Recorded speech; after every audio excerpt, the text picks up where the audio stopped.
धूप और छांव।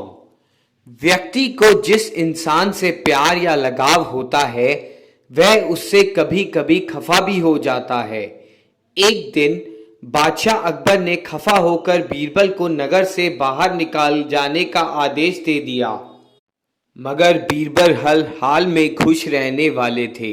वह नगर से बाहर किसी गांव में जा बसे।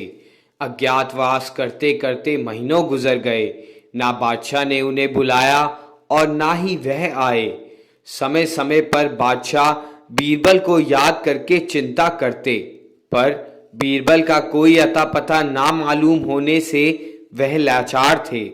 जब किसी प्रकार बीरबल का पता नहीं चला तो बादशाह ने उन्हें ढूंढने के लिए बहुत से कर्मचारियों को भेजा।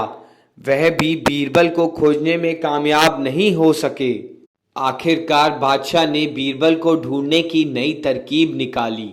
उन्होंने शहर के चप्पे चप्पे पर ढिंडोरा पिटवा दिया कि जो शख्स आधी दूर धूप आधी दूर छाया में हमारे पास आएगा उसे 1,000 रुपये इनाम में दिए जाएंगे। बहुत से लोगों ने इनाम पाने की कोशिश की, पर किसी के दिमाग में आधी दूर धूप आधी दूर छाया में होकर आने की युक्ति नहीं सूझी।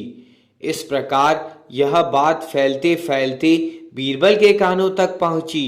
वह अपने पड़ोस के एक बढ़ई को बुलाकर बोले, तुम एक चारपाई अपने सिर पर रखकर बादशाह के पास जाओ और उनसे कहो कि मैं आधी दूर धूप आधी दूर छाया में होकर आपके पास आया हूँ, इसलिए मुझे इनाम मिलना चाहिए।